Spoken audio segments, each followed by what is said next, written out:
Mi intención con esta clase es repasar los aspectos básicos de contratos y sin duda uno de ellos son los diferentes clases o tipos de contratos. Empezamos en primer lugar diferenciando por la materia: obras, suministros, servicios, concesión de obras, concesión de servicios y por último los contratos mixtos.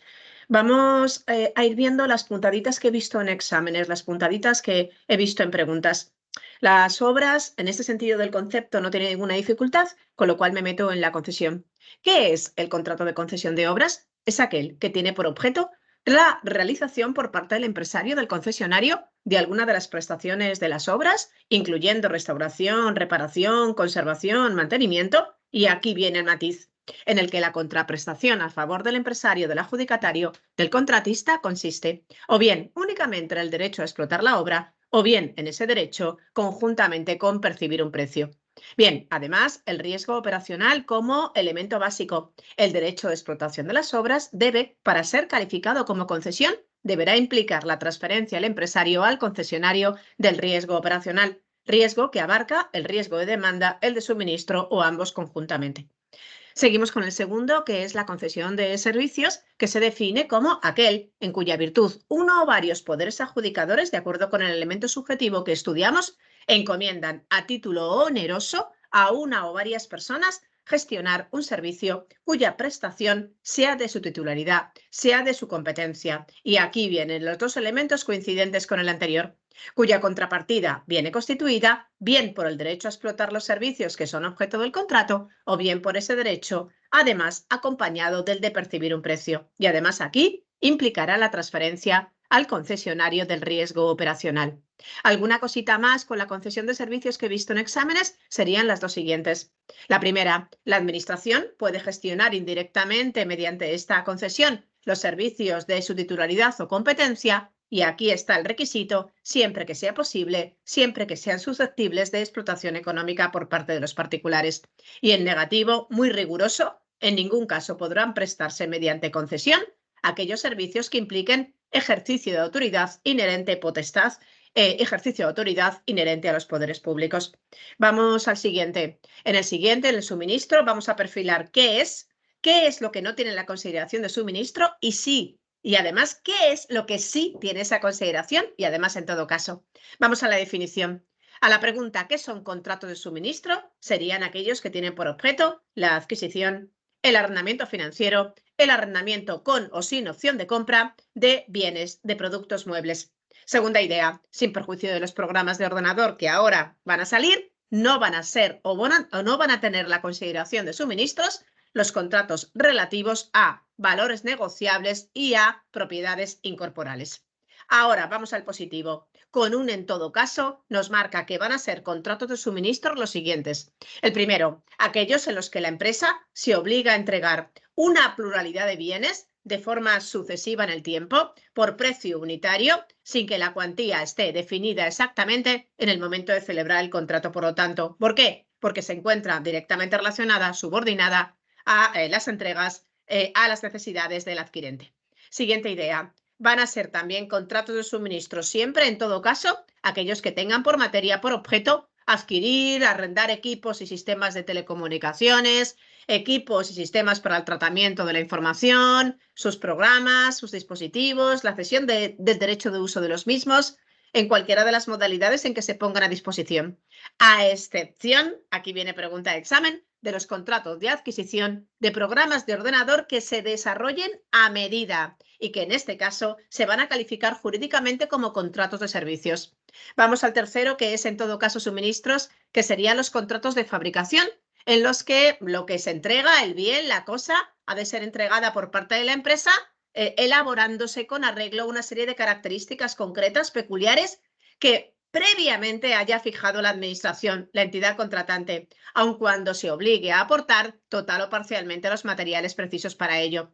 Y por último, también en todo caso sus suministros, aquellos que tengan por materia, por objeto, adquirir energía primaria o energía transformada. Seguimos avanzando con la definición de contratos por razón de la materia y nos encontramos con el contrato de servicios. Vamos a ver su definición y una serie de puntaditas más.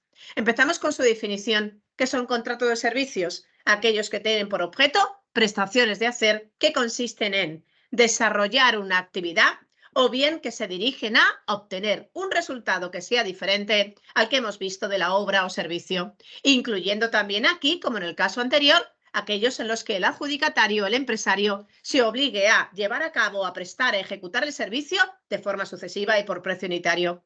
Eso sí, nos marca un no. No podrán ser objeto de este contrato de servicios aquellos servicios que impliquen, también aquí la potestad por medio, el ejercicio de la autoridad inherente a los poderes públicos. Seguimos avanzando con una materia que tiene que ver con el tema de los derechos de propiedad intelectual o industrial, marcando la ley que, salvo que se disponga lo contrario en los pliegos de cláusulas administrativas particulares o bien en el documento que rija el contrato, los contratos de servicios que tengan por materia desarrollar, poner a disposición productos que estén protegidos por propiedad intelectual o industrial, llevarán aparejado la cesión de este derecho a la administración. Eso sí, nos marca a continuación que en todo caso, y aunque esté excluida esa cesión, la Administración, el órgano de contratación, podrá siempre autorizar el uso de esos productos o de ese producto, del derecho de utilizar ese producto a los entes, a las entidades, a los organismos pertenecientes al sector público. Vamos ahora al negativo, al en ningún caso, porque aquí también hay una materia. En ningún caso, la Administración, la entidad contratante, puede instrumentar la contratación de personal a partir o a través de este contrato de servicios, incluso los contratos de carácter menor. No podrá producirse, además, en ningún caso, en paralelo, la consolidación de las personas que hayan realizado, que hayan llevado a cabo los trabajos como personal de la entidad contratante. Bien, una vez perfilados los aspectos que yo considero fundamentales de los tipos de contratos en función del objeto, vamos a la segunda definición fundamental, o a la segunda clasificación, mejor dicho, fundamental, que son los contratos SARA y no SARA, sujetos o no a regulación armonizada. Vamos a ello. La definición en primer término. ¿Qué son contratos SARA? Son los contratos de obras, los de concesión de obras y de servicios, los de suministros y los de servicios, cuyo valor estimado, sea con los componentes que ahora repasaremos, sea igual o superior a los umbrales, a las cantidades que vamos a ir ahora perfilando. Esto sí, con un elemento subjetivo que ha de cumplirse, siempre que la entidad contratante tenga el carácter de poder adjudicador. Además, también tienen la consideración o naturaleza de contratos SARA los contratos subvencionados del artículo 23 de la Ley de Contratos. Pero vamos a la chicha, vamos a los umbrales. Además del poder adjudicador, tiene que cumplirse, tiene que darse el tema de la cantidad, del umbral. ¿Cuáles son? Depende del tipo de contrato, de tal forma que, primera idea, contratos de obras, de concesión de servicios, serían SARA, estarían sujetos a regulación armonizada cuando el valor estimado sea igual o superior a 5.538.000 euros.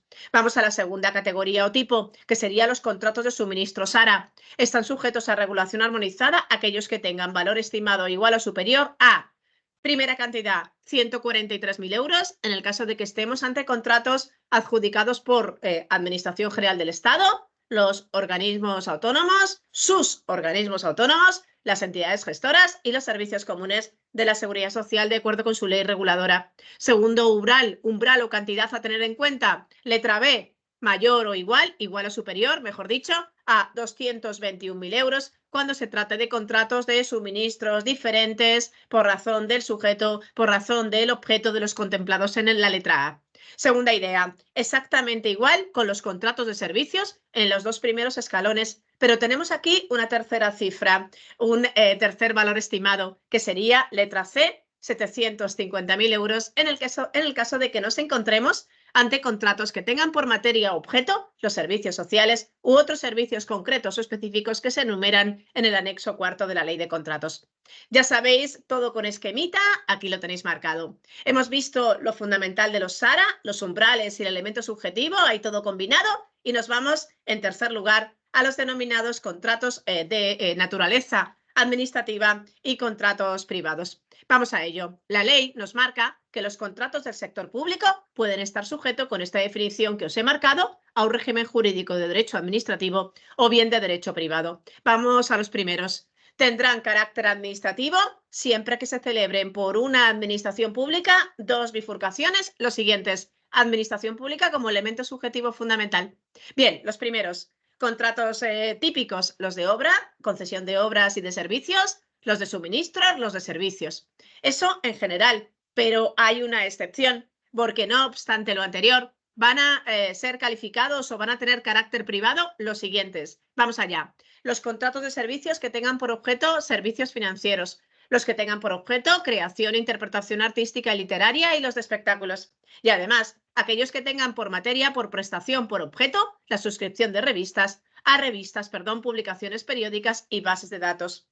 Pero tenemos en segundo lugar, letra B, los denominados atípicos, los denominados especiales, otros contratos que también se consideran administrativos, que serían los contratos declarados así por una ley y aquellos que tengan un objeto o una materia diferente a los que hemos marcado en el apartado anterior, pero que posean una naturaleza administrativa especial porque están vinculados al tráfico, al giro, a la vida de la administración contratante, o bien porque satisfacen directa o indirectamente, porque satisfacen directa o inmediatamente una finalidad pública que sea de su competencia concreta o específica.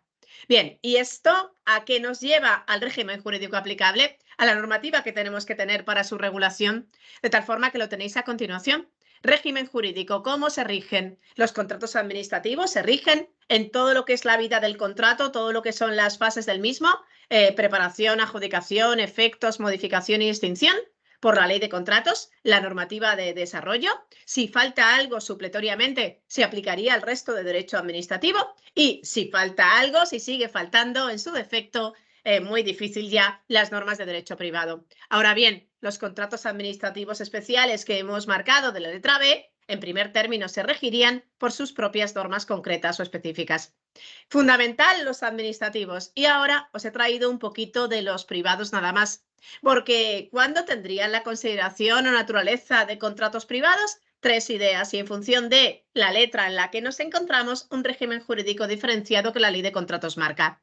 Bien, primero, van a tener la consideración de privados aquellos que celebren las administraciones públicas y que tengan un objeto diferente a los que hemos marcado en el punto anterior. Segundo, los celebrados, por lo tanto aquí meteríamos los de espectáculos, los financieros, los que hemos sacado de allí. Segundo, los celebrados en la línea del elemento subjetivo que os expliqué en la primera clase, celebrados por entidades del sector público que, teniendo la consideración o siendo poder adjudicador, no reúnan, sin embargo, la consideración de administraciones públicas. Y tercero, los celebrados por entidades del sector público que no reúnan tampoco la consideración o condición de poder adjudicador.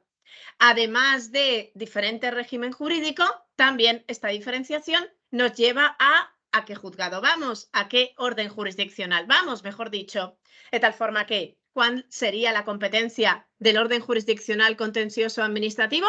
Bueno, pues se llevarían los problemas, las divergencias que surgieran al contencioso cuando estamos ante las siguientes cuestiones.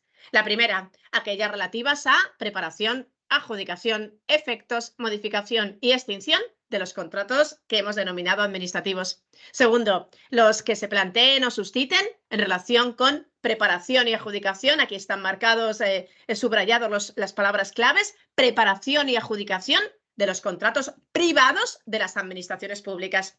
Y además, respecto a los contratos celebrados por las administraciones públicas que tengan que ver con servicios financieros, creación e interpretación literaria y artística, espectáculos, suscripción a revistas, publicaciones periódicas y bases de datos que sean SARA, también que estén sujetas a regulación armonizada, también se llevarían al contencioso administrativo las impugnaciones, los problemas que se refirieran a modificaciones fundamentadas en el incumplimiento de las normas de los artículos 204 y 205, entendiendo el que reclama que la modificación tuvo que ser objeto de una nueva adjudicación.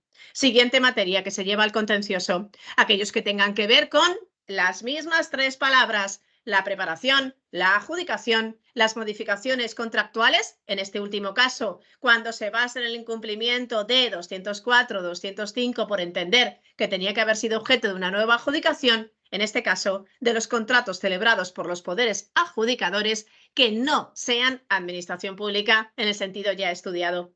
Y además también los relativos, aquí solamente dos términos, los relativos a preparación y adjudicación de las entidades del sector público que no sean poderes adjudicadores.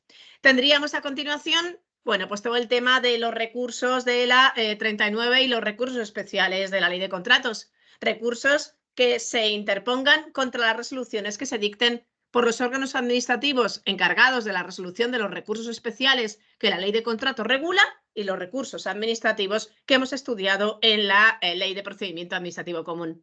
Y por último también incluiría los tres mismos términos que han ido saliendo por aquí de los subvencionados: preparación, adjudicación y modificación. Vamos a la segunda ramita. Y entonces, ¿qué se llevaría a la jurisdicción civil? Bueno, pues lo que no hemos metido en uno, metemos aquí. Todo aquello que se suscite controversias, problemas en relación con, aquí están las palabras clave de nuevo, efectos y extinción de los contratos privados de las entidades que sean poderes adjudicadores, sean o no administraciones públicas, con excepción de lo que hemos metido antes, de las modificaciones contractuales. Otra vez las dos palabras de las cuestiones que tengan que ver, que se refieran a efectos y extinción de los contratos que celebren las entidades del sector público que no sean poderes adjudicadores. Efectos y extinción, aquí es la clave.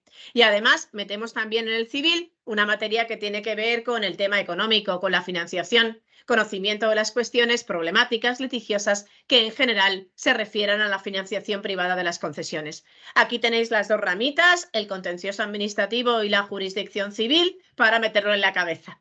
Vale, y por último, hemos visto tipos de contratos por materia, hemos visto SARA, hemos visto administrativos privados con sus aspectos básicos y nos vamos a los menores, que es fundamental. Vamos a ello. Lo primero, la definición. ¿Qué se califica o qué son contratos menores? Aquellos que tengan un valor estimado inferior a 40.000 euros, como no, cuando estamos en las obras, o bien cuando estamos ante suministros y servicios, valor estimado inferior a 15.000, sin perjuicio del tema de centralizado en ámbito estatal del artículo 229. Y además tenemos una excepción también en el tema científico. Una disposición adicional de la ley de contratos determina que tendrán la consideración también de menores contratos de suministros de servicios, valor estimado inferior o igual aquí a 50.000 euros, que celebre, pues eso, las entidades, los agentes del sistema estatal de ciencia, tecnología e innovación, eso sí, siempre que no vayan dirigidos a infraestructura y a servicios generales del órgano de contratación competente. Además, la duración de estos contratos también es un aspecto clave. Hay una regla general: los menores no pueden ser superiores a 1 año y además no pueden ser prorrogados. Sin embargo, el artículo 29 contempla una excepción. Los contratos de servicios complementarios de un contrato menor de obras podrían tramitarse también como menores, aunque la duración del mismo exceda del año que hemos visto como, digamos, regla general, siempre que cumplan, eso sí, los requisitos del artículo 118. Siempre que su duración no esté de 30 meses y siempre que el exceso sobre el año de duración, regla general, venga fundamentado solo por la duración del periodo de garantía establecido en el contrato de obras principal al que sirve como complemento y todos los trabajos que tengan que ver con la liquidación del mismo.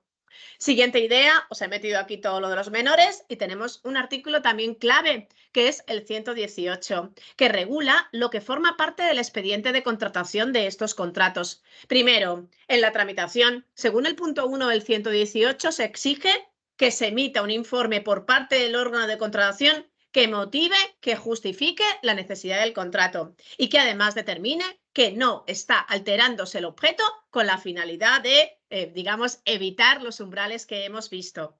Además, segunda idea, no es aplicable lo anterior, aspecto clave y también pregunta de examen, en aquellos contratos en los que el pago se verifique a través de anticipos de caja fija u otro similar para menores, siempre y cuando, segundo requisito adicional complementario, su valor estimado no exceda de 5.000. Con lo cual, tenemos regla general y excepción. Seguimos avanzando con lo que forma parte del expediente de los menores y tenemos que se requerirá, como no, la aprobación del gasto y se incorporará al expediente la factura que debe reunir los requisitos de las normas reglamentarias que acompañen, que complementen a la ley de contratos.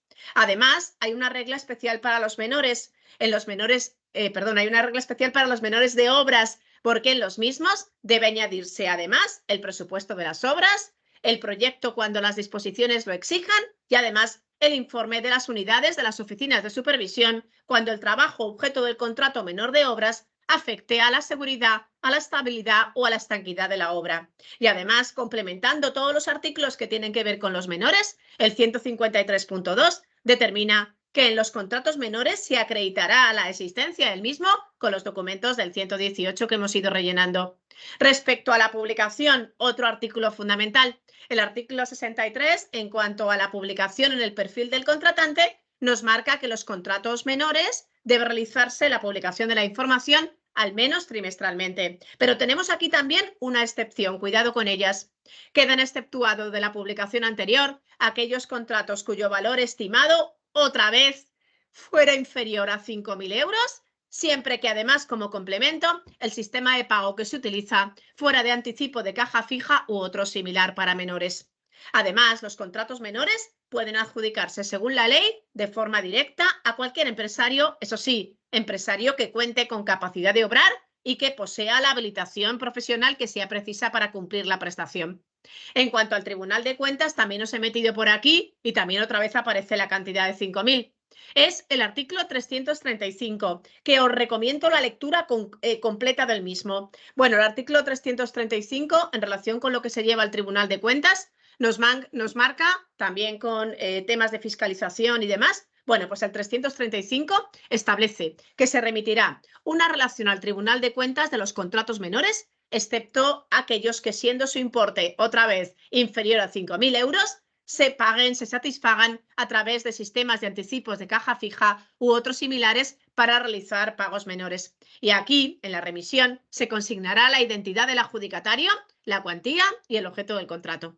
Bien, otro de los artículos que considero básico para el tema de contratos es sin duda el 29. Ya os he metido el 29 con los menores, pero nos falta un montón de contenido. Vamos a ello. Lo primero, os destaco el tema de las prórrogas. El contrato puede prever una o varias prórrogas, eso sí, con un requisito, que las características permanezcan inalterables sin perjuicio de que se pueda modificar de acuerdo con 203 y siguientes. ¿Quién acuerda la prórroga? El órgano de contratación. ¿Es obligatoria para el empresario? Regla general, sí, aunque no es obligatoria en aquellos casos en que la administración se hubiera demorado en el pago del precio más de 6 meses y estuviéramos, por lo tanto, en una causa de resolución.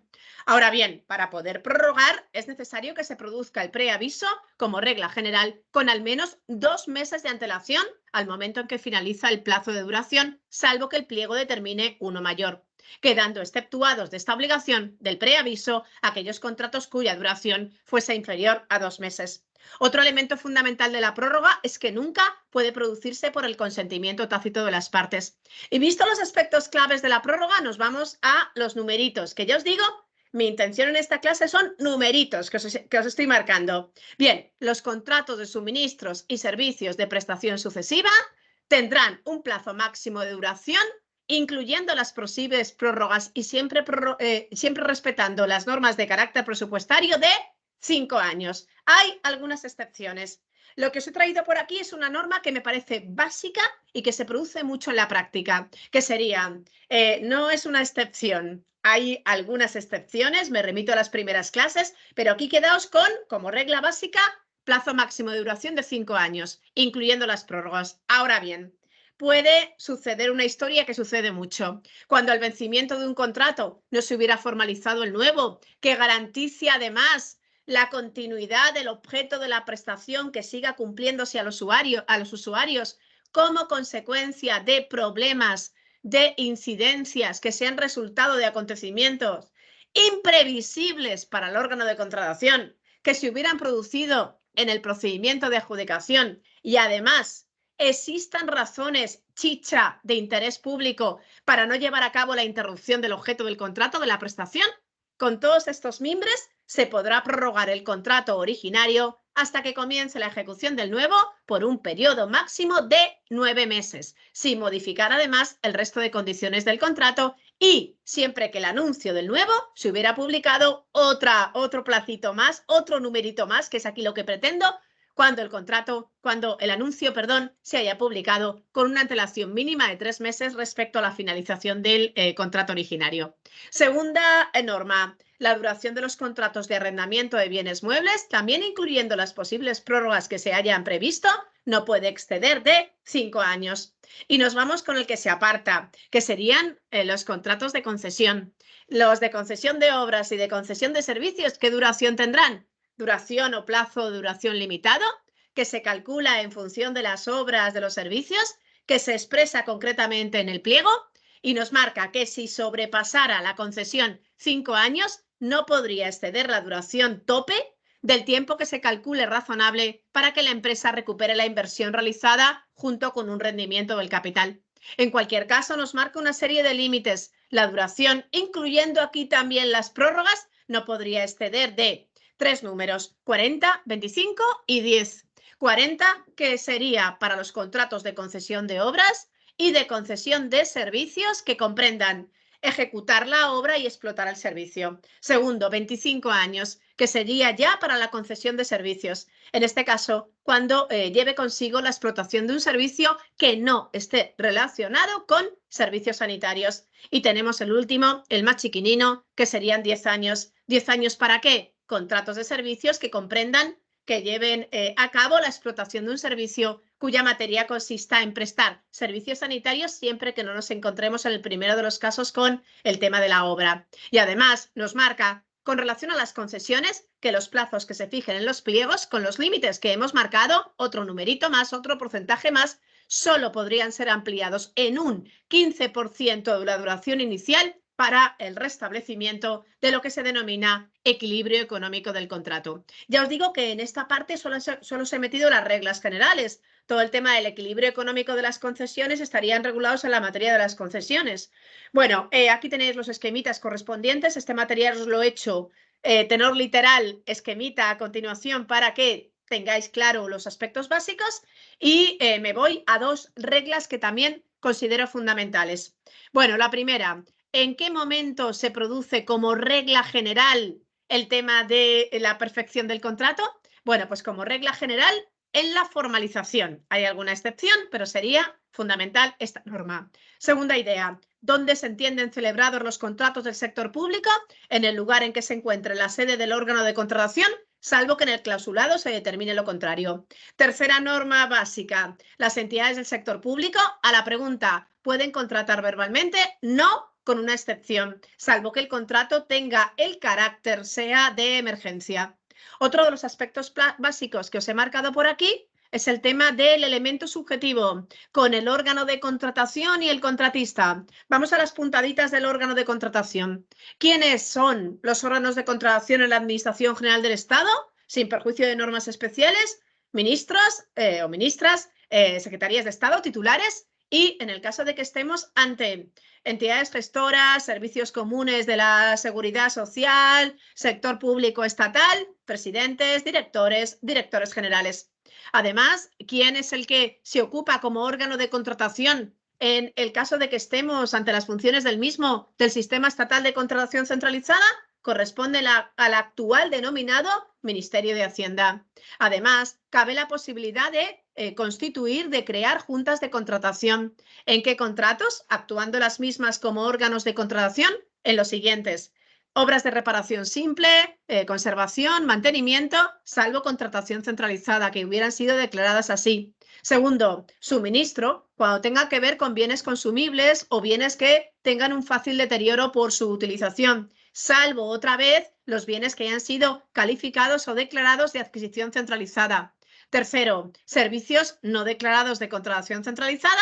Y por último, suministros, servicios diferentes a las dos normas anteriores que tengan que ver con, o que afecten a más de un órgano de contratación, exceptuando bien esos servicios de contratación centralizada. Otro de los elementos claves es cuando se necesita la autorización, también con numeritos, del Consejo de Ministros. Sería en los siguientes supuestos. Os destaco los dos primeros. Valor estimado del contrato igual o superior a 12 millones de euros, o bien cuando el pago se concierte mediante arrendamiento financiero, arrendamiento con opción de compra y el número de anualidades supere los 4 años. Directamente relacionado con el tema de la administración pública y del órgano de contratación, tenemos a continuación los órganos de asistencia, quienes son las denominadas mesas de contratación, que están reguladas y también, igual que os he hecho antes con el Tribunal de Cuentas, miraos estos dos artículos que son fundamentales, 326 y 327, Y os destaco aquí los aspectos básicos. Bien, son las mesas, los órganos de asistencia. Y a la pregunta, ¿es obligatoria o bien es potestativa? Tenemos dos normas. La primera, salvo en el caso de que la competencia corresponda a la Junta de Contratación, estaría presente la mesa en los procedimientos abiertos, abierto simplificado, restringidos, diálogo competitivo, licitación con negociación y asociación para la innovación. La administración pública, los órganos de contratación de la misma, estarían asistidos por la mesa. Ahora bien, segunda norma, el carácter potestativo. En los procedimientos negociados sin publicidad, en aquellos en los que no sea necesario publicar anuncio, la mesa será de carácter potestativo, salvo cuando tengamos uno de los casos, que sería la imperiosa urgencia. Y segunda regla, en el procedimiento abierto simplificado que regula el 159.6 de la Ley de Contratos, también la mesa es potestativa. A lo largo del procedimiento de adjudicación hemos ido viendo una serie de funciones de la mesa. En este artículo nos marca algunas muy básicas. A la pregunta, ¿qué funciones se encomiendan a la mesa? Calificar los requisitos previos, valorar las proposiciones, llevar a cabo la propuesta sobre la calificación de una oferta que se califique, que se presuma como anormalmente baja, y también fundamental, la propuesta de adjudicación. Uno de los elementos claves también es la composición de la mesa. Aquí os destaco, porque lo he visto en exámenes, quienes no pueden formar parte de la misma, porque además, muy estricta, en ningún caso podrán formar parte de las mesas, ni tampoco emitir informes de valoración de las ofertas, cargos públicos representativos, ni tampoco personal eventual.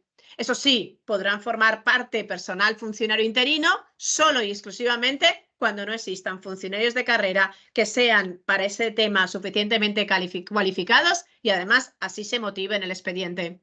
Tampoco nos marca podrá formar parte el personal que haya participado en la redacción de la documentación técnica objeto del contrato. Y tenemos unas mesas especiales en dos procedimientos que también lo son. La mesa especial del diálogo competitivo y la mesa especial de asociación para la innovación. ¿Qué califican como especialidad esas mesas? Bueno, pues para asistir en esos procedimientos se va a constituir una mesa en la que se van a incorporar como parte de la misma, como parte de la composición, personas que sean especialmente cualificadas en la materia de que se trate. Esas personas, en cuanto a su número, en cuanto a su importancia, será igual o superior al tercio de los componentes de la mesa y además participan en las deliberaciones de la misma con voz y voto. Seguimos avanzando en la materia subjetiva y nos encontramos a la pregunta, ¿cuál es el órgano de consulta de regulación? Bueno, pues sería en el sector público estatal la Junta Consultiva de Contratación Pública del Estado. Se califica, se conceptúa como el órgano específico de regulación y consulta. Y para terminar con la parte interna, con la parte de la administración pública, tenemos un aspecto fundamental que es la figura del responsable del contrato. Nos marca la ley que, independientemente de la unidad que se encargue con carácter ordinario del seguimiento y de la ejecución, se debe designar por parte del órgano de contratación un responsable del contrato, al que se le encomienda las funciones de supervisar la ejecución, adoptando las decisiones y dictando las instrucciones que sean precisas. ¿Quién puede ser? Persona física, jurídica, que sea vinculada a la entidad contratante o que se encuentra ajeno al mismo. Y nos marca una norma que también he visto en exámenes en los contratos de obra. ¿Quién ejerce las funciones del responsable del contrato? El director facultativo, serán ejercidos por el mismo. Vamos a la otra parte que, como no, es el contratista. El contratista, para poder ser al final el adjudicatario, el que formalice, el que ejecute, tiene que pasar por una serie de requisitos previos, que serían la capacidad de obrar, no estar incurso en prohibición para contratar, tener la solvencia, tanto desde el punto de vista económico y financiero, como desde el punto de vista técnico o profesional, o bien, en algunos casos, la ley lo exige, como sabéis, estar clasificado. Ya os digo, esta clase intenta ser un resumen, con lo cual aquí hay mucha más chicha que tenéis que ver en las clases anteriores, pero os destaco eso, las puntaditas de números, las puntaditas de requisitos. Y tenemos, ¿cómo se acreditaría en primer lugar la capacidad para contratar? Depende. En el caso de que estemos ante personas jurídicas, mediante la escritura, mediante los documentos de constitución, con los estatutos, con el acta fundacional, que deberán estar debidamente inscritos en el registro público que sea competente. Siguiente idea. ¿Qué ocurre con los empresarios de la Unión Europea o que formen parte del espacio económico europeo? Aquí la acreditación se llevará a cabo con la inscripción en el registro, el que sea el competente, de acuerdo con la legislación del Estado del que proceda, o la declaración jurada o el certificado de acuerdo con las normas, con las disposiciones comunitarias de aplicación. Sin embargo, en el caso de que estemos ante el resto de empresarios extranjeros, es necesario el informe de la misión diplomática permanente de España o de la oficina consular. Os he destacado aquí las normas básicas, hay mucho más, pero las normas básicas o unas de ellas de las prohibiciones para contratar, las que tienen aspectos números. Y ya sabéis, una de las prohibiciones para contratar que además en la práctica se utiliza muchísimo es que la empresa no debe hallarse, perdón, no tiene que tener prohibición para contratar y por lo tanto debe hallarse al corriente, sería lo contrario, una prohibición para contratar, de las obligaciones con Hacienda, obligaciones tributarias, obligaciones de la seguridad social. En el caso de empresas de 50 o más trabajadores sería prohibición para contratar no cumplir el requisito de que al menos el 2% sean discapacitados. Y ya sabéis, el Plan de Igualdad de la Ley Orgánica 3/2007, en el caso de empresas de 50 o más, sería prohibición para contratar, con lo cual tienen que tenerlo, no cumplir con el Plan de Igualdad, no contar con el Plan de Igualdad. Bien, y otro de los aspectos claves es ¿y cuánto duran estas prohibiciones para contratar? Si la sentencia penal, que ya sabéis que hay una relacionada con las sentencias penales, determina la duración de la prohibición, a ello estaremos. Se aplicará la sentencia. Si no lo marcara el fallo, no podría exceder en este caso penal de 5 años y en el resto de supuestos el plazo no podría ser superior a 3. Vamos con otro de los aspectos claves. La solvencia también tenía numeritos, pero como os estoy destacando lo fundamental, me voy a una historia básica, que es el tema de la clasificación. ¿Cuándo es obligatoria? ¿Cuándo podemos estar clasificado? Vamos a ello. 3 patitas. La primera, para los contratos de obra que tengan un valor estimado igual o superior a 500.000 euros, no es que puedas, sino que la empresa es requisito indispensable que se encuentre debidamente clasificado, ya sabéis, con el grupo, con el subgrupo, con la categoría en función de la cuantía. Para los contratos de obra que, por el contrario, tengan un valor estimado inferior a 500.000 euros, en este caso la clasificación en el grupo, en el subgrupo, acreditará su solvencia económica, financiera y la solvencia técnica y deberá estar recogida en los pliegos. Pero en este caso es optativo. El empresario podrá acreditar su solvencia de forma indistinta con la clasificación o acreditando los requisitos concretos de solvencia que en función de la ley se le marquen.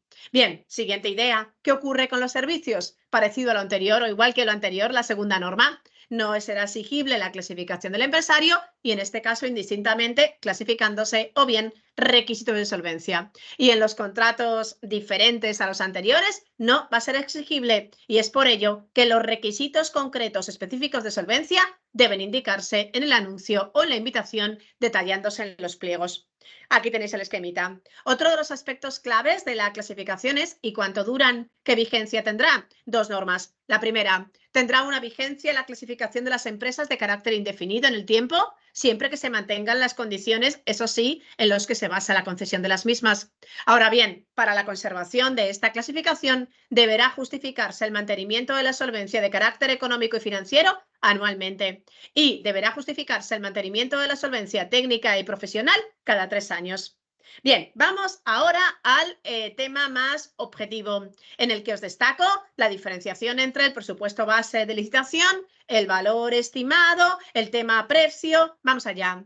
¿Qué es el presupuesto base de licitación? Bueno, pues es el límite máximo de gasto que puede comprometer la administración, el órgano de contratación en el que estemos, y aquí incluyendo el impuesto sobre el valor añadido, salvo disposición en contrario. Tope. Para esto vale el presupuesto base. Sin embargo, tenemos un concepto que ha ido apareciendo en esta clase, en los menores, en la clasificación, en los SARA, que se denomina valor estimado. Bien, tenéis aquí en el esquemita los aspectos que considero básico. El primero, ¿qué será o cuál será el valor estimado en los contratos de obra, suministro y servicios? Sería el importe total, cuidado, sin incluir el IVA. Aquí es básico, no incluir el IVA. Ahora veremos lo que metemos, pero el IVA no. Segundo, el valor estimado en las concesiones de obras y en las concesiones de servicios, ¿cómo se hallará? Bueno, pues sería el importe neto de la cifra de negocios, también aquí sin incluir el IVA que generaría la empresa que haya sido objeto o que haya sido la concesionaria. Ahora, en positivo, ¿cuáles serían los conceptos que deben tenerse en cuenta a la hora de marcar ese conceptito que nos va a saber, que nos va a definir las piezas del puzzle? Bueno, pues se deben tener en cuenta, vamos a ello, los costes derivados de la aplicación de las normas laborales vigentes, otros costes que se deriven de la ejecución material de los servicios, gastos de estructura, beneficio industrial. Eso como regla básica, pero además el tema de que se infle la cantidad del valor estimado depende de los 3 puntitos siguientes, porque aquí también meteremos cualquier opción eventual que se plantee y sobre todo lo que hemos visto antes, las posibles o eventuales prórrogas del contrato. Además, cuando se haya previsto primas, pagos a candidatos, licitadores para aumentar, digamos, la presencia de gente en el contrato que aporten soluciones y demás, la cuantía de los mismos. Y el otro aspecto clave a meter en el valor estimado es sin duda las modificaciones, de tal forma que en el caso de que se haya previsto en el pliego, en el anuncio, que el contrato pudiera ser modificado, también se considera el valor estimado del mismo el importe máximo que pueda alcanzar la modificación. Con lo cual, prórrogas, con lo cual modificaciones incluyen el valor estimado, pero no el IVA. Bueno, otro de los aspectos económicos a tener en cuenta es, como no, el tema del precio. Aquí os he traído los conceptos básicos, las puntaditas básicas y una norma con relación a la revisión del precio. Bueno, vamos allá. ¿Cómo tiene que ser el precio? Tiene que ser cierto, susceptible de certeza en el momento primero o más adelante, pero cierto. Segundo, el precio incluirá el IVA. Ya sabéis, IVA sí, IVA no, lo vamos perfilando. En este caso, indicándolo como partida independiente. ¿Cómo se marcará el precio? ¿Cómo vendrá definido? Como regla general, evidentemente en euros, sin perjuicio de que pues, se pueda hacer con otras prestaciones siempre que las leyes lo prevean. Tiene que ser adecuado para el efectivo cumplimiento del contrato, atendiendo siempre al precio de mercado, al exterior. Además, puede calificarse o definirse, mejor dicho, en precios unitarios o bien a tanto alzado. Es susceptible de ser revisado y además pueden incluirse cláusulas de revisión de precios. Además, excepcionalmente, es posible, excepcionalmente solo, precios provisionales. Se prohíbe en los contratos de las administraciones públicas el pago aplazado, exceptuando arrendamiento financiero, exceptuando arrendamiento con opción de compra o cuando la ley así lo permita. Y ya os digo, hay muchísimos más temas en torno a la revisión de precios, pero una de las preguntas que más he visto en examen que tiene puntadita número sería la que aquí os marco. Salvo en los contratos de suministro de energía, cuando proceda la revisión periódica y predeterminada de precios en los contratos, tendrán lugar en los términos que se marquen, en los términos establecidos, y aquí está la puntadita número. Cuando el contrato se hubiera ejecutado al menos en el 20% de su importe, 20% primer requisito, y además hubiese transcurrido ya un año desde su formalización. Por lo tanto, en negativo, en consecuencia, el primer 20% y el importe ejecutado en el primer año transcurrido desde que se formaliza queda excluido de esa revisión de precios. Ahora bien, excepción. No obstante, la condición que tiene que ver con el porcentaje de ejecución no va a ser exigible a efecto de proceder a la revisión periódica y predeterminada en un tipo de contratos, que serían los de concesión de servicios. Otro de los aspectos claves para marcar la vida del contrato, para ese sustento que ha de tenerse, es la garantía. Garantía que se ha definido en 2 partes, la provisional y la definitiva. Vamos a lo fundamental. Bien, cabe la garantía provisional, excepcionalmente, se tiene que justificar. Pero en el caso en que proceda porque se considere necesario y se motive en el expediente, vamos a ver cuál es la cantidad, cuál es el porcentaje. Se podrá exigir a los que licitan que constituyan previamente una garantía que tenga por objeto, por finalidad, mantener las ofertas hasta la perfección del contrato y si así se acuerda, en los pliegos se va a marcar su importe. No puede ser superior al mismo, el mismo a tope máximo 3% del presupuesto base de licitación, excluido el IVA. Vamos a la importante, vamos a la garantía definitiva. Aquí es la regla general. Aquellos que presenten las mejores ofertas deben constituir a disposición de la Administración una garantía que sería aquí ya de un 5% concreta del precio final que oferten las empresas, excluido aquí también el IVA. Ahora bien, cuando las circunstancias así lo determinen y motivadamente, la Administración o el órgano de contratación puede eximir de la garantía definitiva. Especialmente en qué casos. Caso de suministro de bienes consumibles cuya entrega y recepción se lleve a cabo antes del precio, contratos que tengan por objeto servicios sociales o inclusión de personas pertenecientes a riesgos de exclusión social, y también los que hemos denominado contratos privados de las administraciones públicas, financieros, creación e interpretación artística y literaria, espectáculos, suscripción a revistas, publicaciones periódicas y bases de datos.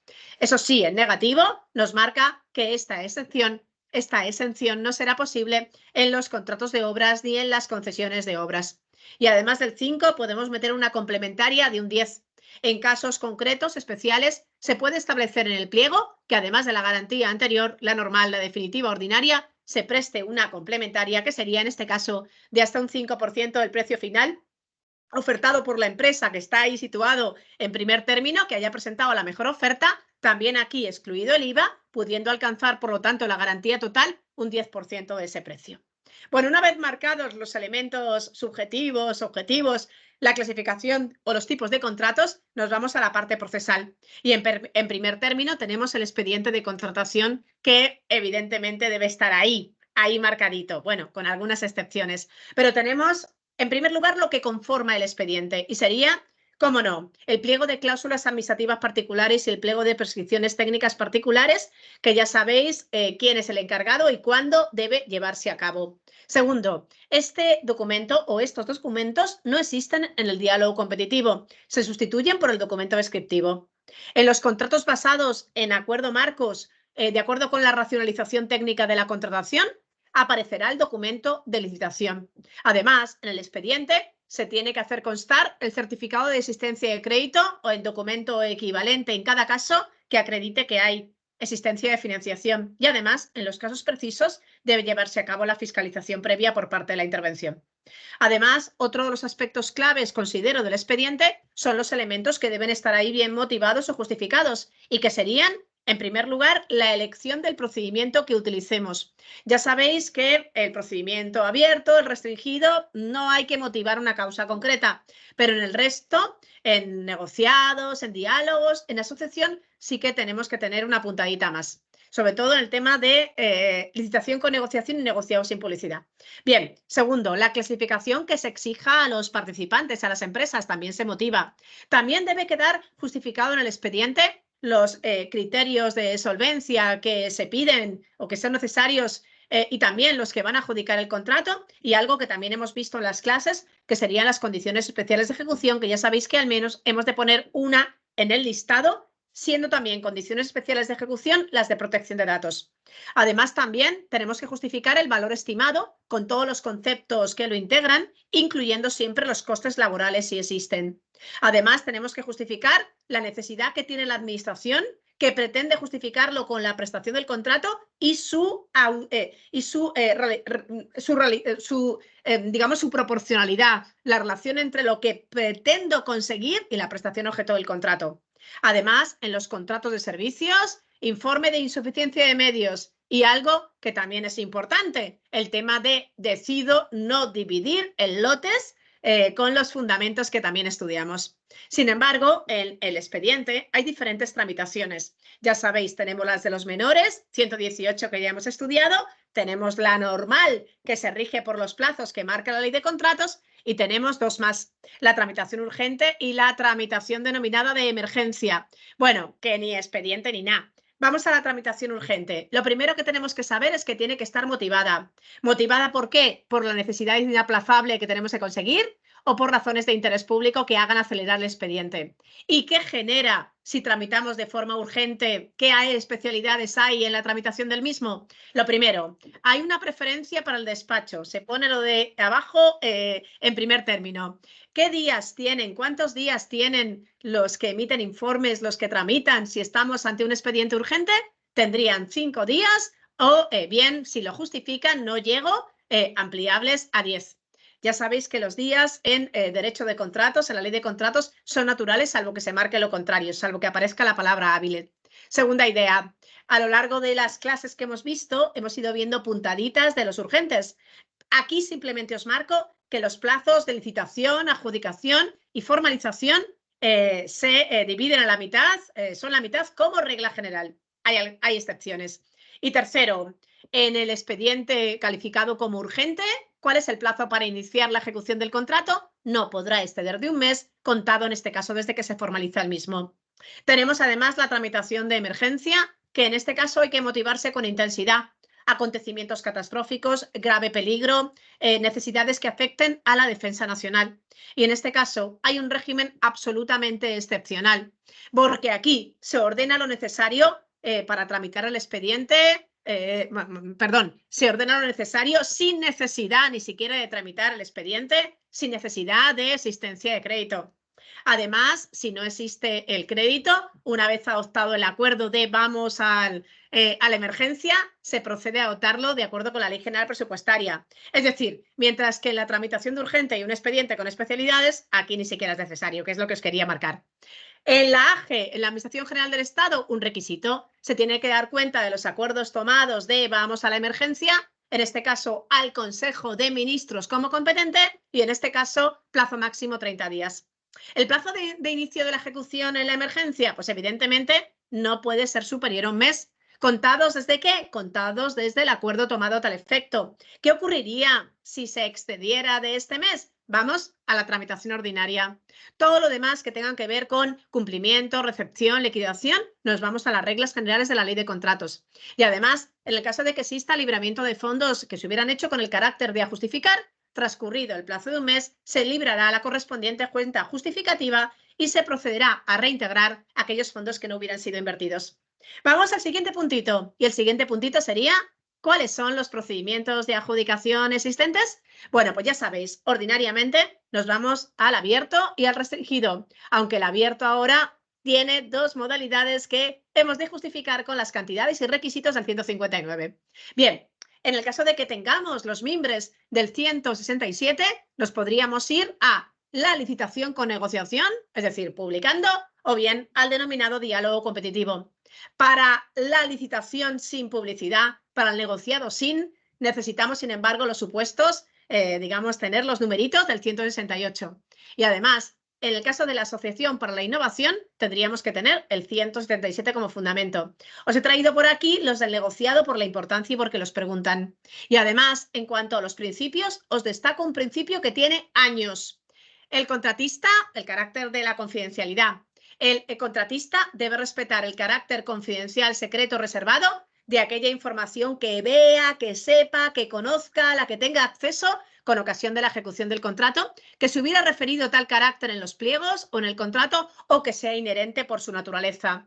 ¿Qué o cuándo se mantendrá este deber? Durante un plazo de 5 años, salvo que el contrato, salvo que en los pliegos se fije, se establezca uno mayor.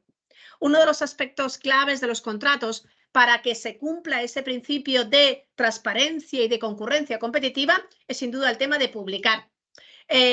¿Publicar en qué sentido? Bueno, pues aquí, en este momento en el que nos encontramos, que empezamos con lo que es el procedimiento de adjudicación en general, tenemos la posibilidad del anuncio previo, del anuncio de información previa y la obligatoriedad del anuncio de licitación como regla general. De tal forma que, ¿qué sacamos como elementos básicos del anuncio de información previa? Lo primero, que tiene carácter potestativo, es un podrá.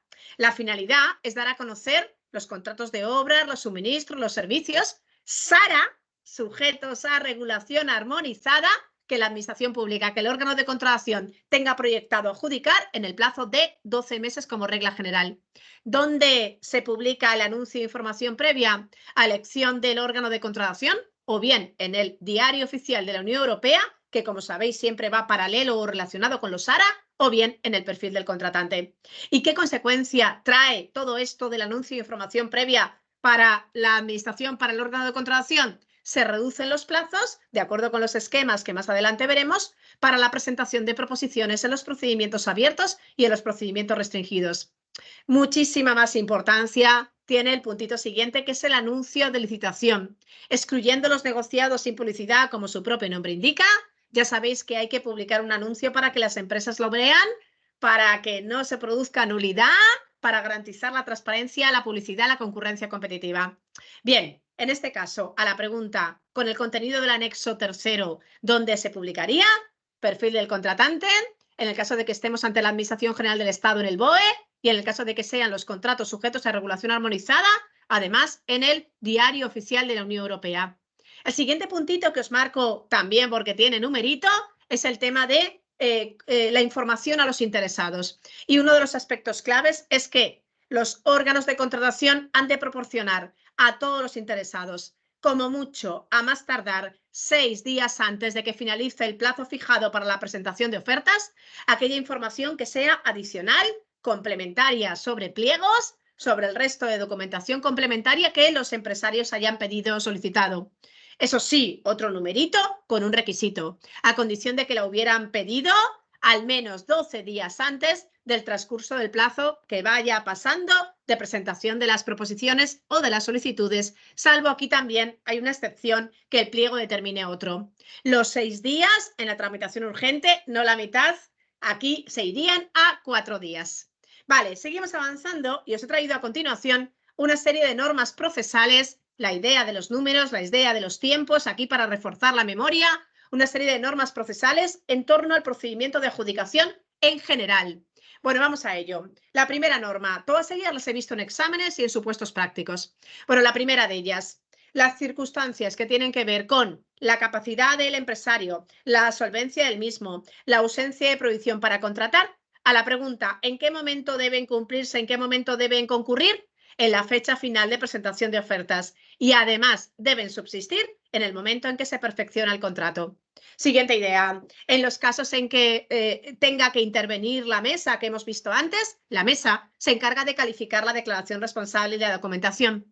Y en este caso, si la mesa apreciara defectos de carácter subsanable, ¿qué plazo va a dar al empresario para que lo subsane y corrija? 3 días. 3 días que ya sabéis son naturales.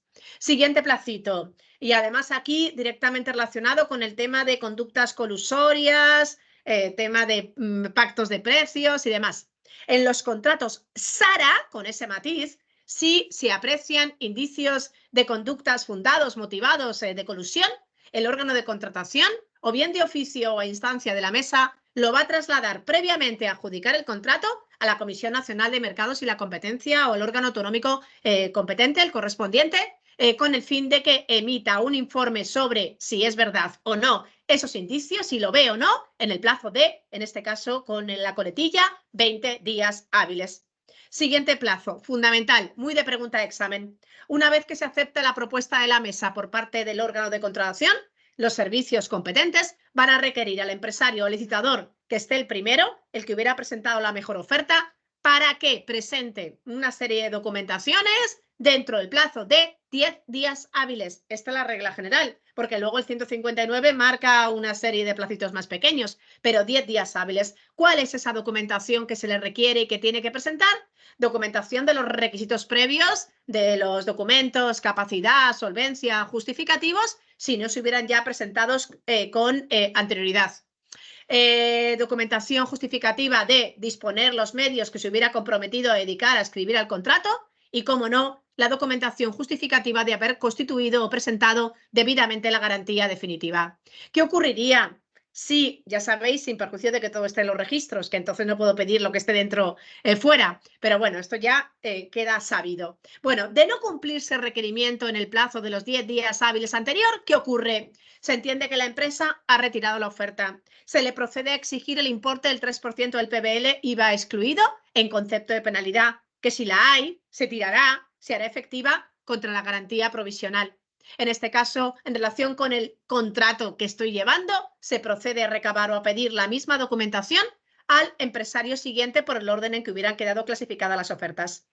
Siguiente numerito. Si ya alguien ha presentado la documentación, el primero o el segundo o el tercero, el que sea, el órgano de contratación va a adjudicar el contrato dentro de los 5 días hábiles siguientes al momento en que recibe esa documentación. Siguiente plazo, la resolución de la adjudicación, como debe ser, perfectamente motivada para que yo pueda recurrir, y se va a notificar como requisito a candidatos, a licitadores y además tiene que ser publicada en el perfil del contratante en el plazo de 15 días. Bien, ¿cómo deben formalizarse los contratos que celebren las administraciones públicas? En un documento administrativo. Ya sabéis, en los contratos basados en acuerdo marco o en los contratos específicos dentro de un sistema dinámico de adquisición con la racionalización técnica, no resulta preciso o necesario formalizar el contrato. Y ya sabéis, en los contratos menores se acredita la existencia con los documentos que hemos visto del 118 que ya hemos estudiado. Y ahora, plazo para formalizar. Depende de qué, de si procede o no recurso especial en materia de contratación. Si el recurso es de los que luego lo veremos, cabe recurso especial en materia de contratación, hay que guardar ahí un tiempecito, el plazo de espera. La formalización no puede efectuarse antes de que transcurran 15 días hábiles desde que se remite la notificación a los licitados de la adjudicación a los licitadores y candidatos. Y además no se reduce, no se va a la mitad en la tramitación urgente del 119.